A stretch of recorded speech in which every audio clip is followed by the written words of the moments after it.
Hey guys, you're listening to Boss Air Studio again, and this video I was showing you how I made this background music you're hearing right now and you'll be hearing in future videos. I hope you're doing great today, and let's get into it. So for this song I want it to have a happy upbeat at 130-40 BPM, and for Ableton I used Nano Control, later video on that part. I made a simple chord progression with only major chords, so it was a happy song.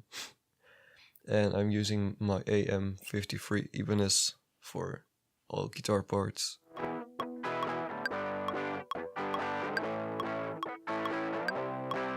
At the last part I threw this guitar part away. It was too noisy for the song. So some failed attempts. For that part I didn't use eventually. And I use a metronome, of course.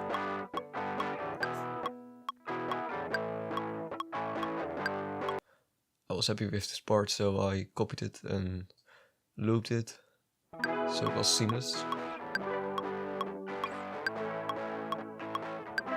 So this part was on high strings only, with a chorus pedal.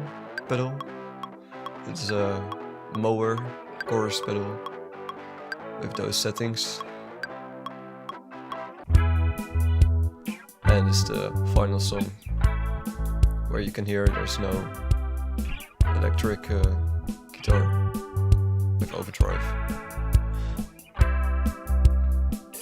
And the drum part is just a simple drum beat, nothing really special. And it's my Yamaha DTX 400K. And I adjusted some notes that were not really on the beat. Took some time, but was way better after that. And every input is on the Xenix 1832 USB from Behringer. And this is the bass part.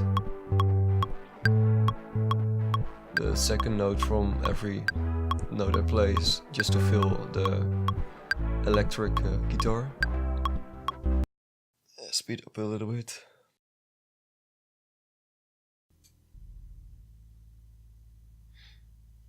And I loop this of course as well, for a nice seamless transition. So if I'm gonna use it for future videos, I just can place them behind each other and they're perfectly looped. And I forgot to do the drums, so a little of that. And I could have trimmed the edges of the start and the end. Otherwise you're nothing in between songs. And here starting with the plugins, with EQing.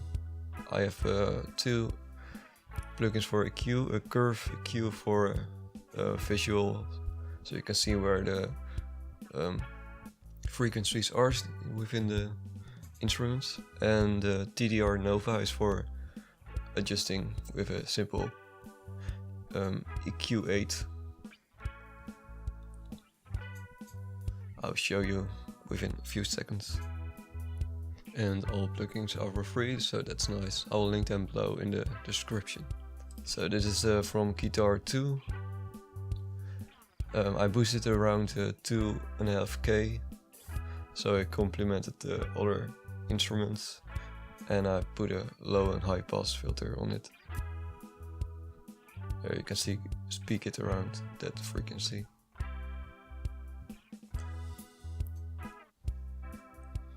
And for the bass guitar, it peaked around 70-100 Hz, and with a little bit mid-range I left in because it gave a more acoustic sound to it, with a cut around 300 Hz for the snare thing, and at peak around 90 Hz. And for the drum part, the kick drum peaked around 60 Hz, so just underneath the bass guitar, and with two gains for the snare and the hi-hat and crashes.